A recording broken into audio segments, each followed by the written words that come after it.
We only want pleasure. That's it. Don't kid yourself about anything else. That is what is driving all your neighbors, your parents, your boss, your employees, your kids, everybody, the guy at the gas station. Everybody just wants pleasure. Everyone's running a piece of software. What's the least I can do to get the most pleasure? Let me For the quote for a person, second my beloved friend Tony Kosanek.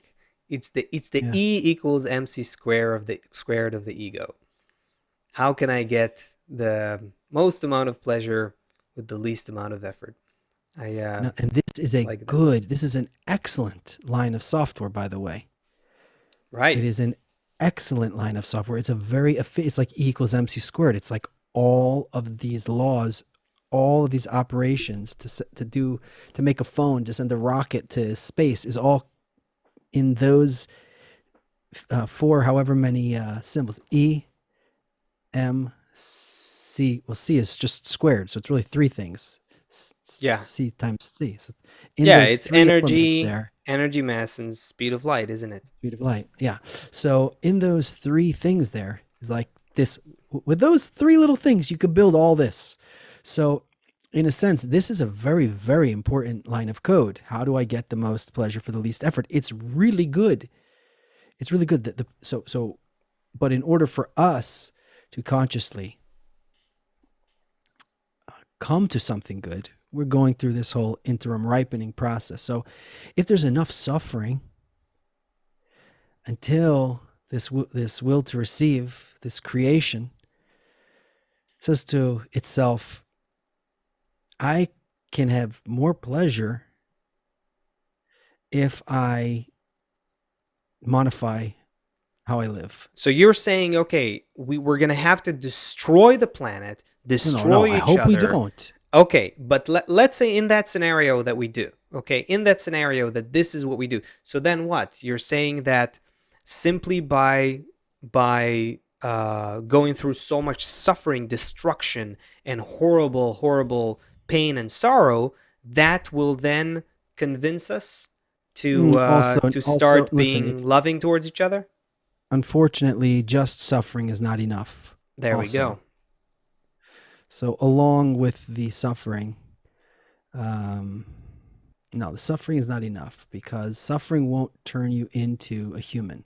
Suffering will make you keep running away from pain, but at a certain point, we have to do human things to become human. And just running away from a stick is still an animal thing. Okay, so let's now play with this equation: suffering and education.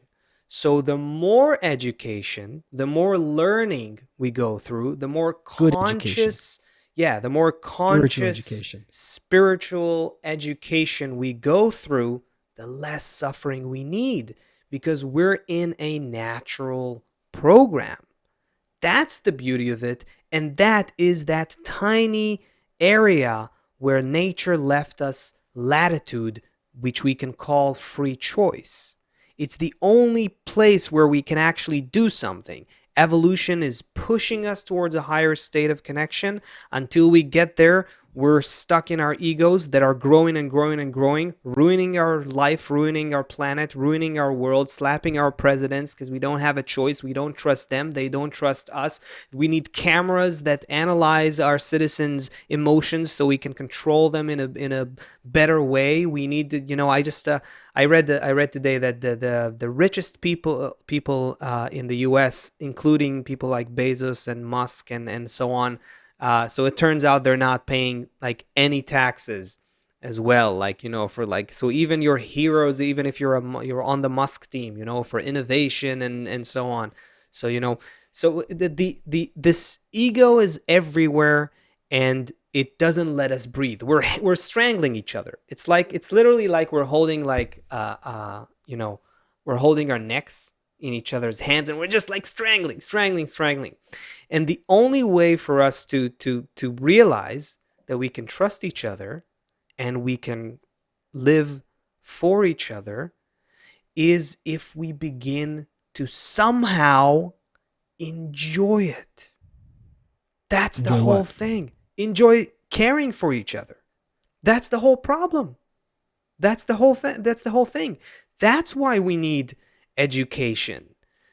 Only to convince ourselves that we can actually get infinite pleasure from living in concern for each other, living in caring for each other, living in love for each other. And guess what? When we start to do that, even just psychologically, educationally, consciously, we then will begin to also be in equivalence, in resonance with that loving force of nature that runs between all created beings, still vegetative, animate, all levels of nature. We will start living in the same program, but consciously, as opposed to instinctively like the rest of nature. And here's the quote I wanted. Thank you, Chris.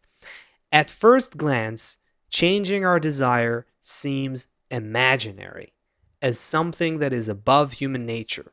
He knows, Bala Sulam, he knows that it sounds like a utopia, weird. How can we ever change our nature wanting to give to each other? But when we delve into it, we will find that the whole contradiction between receiving for oneself and bestowing upon others is nothing but psychological.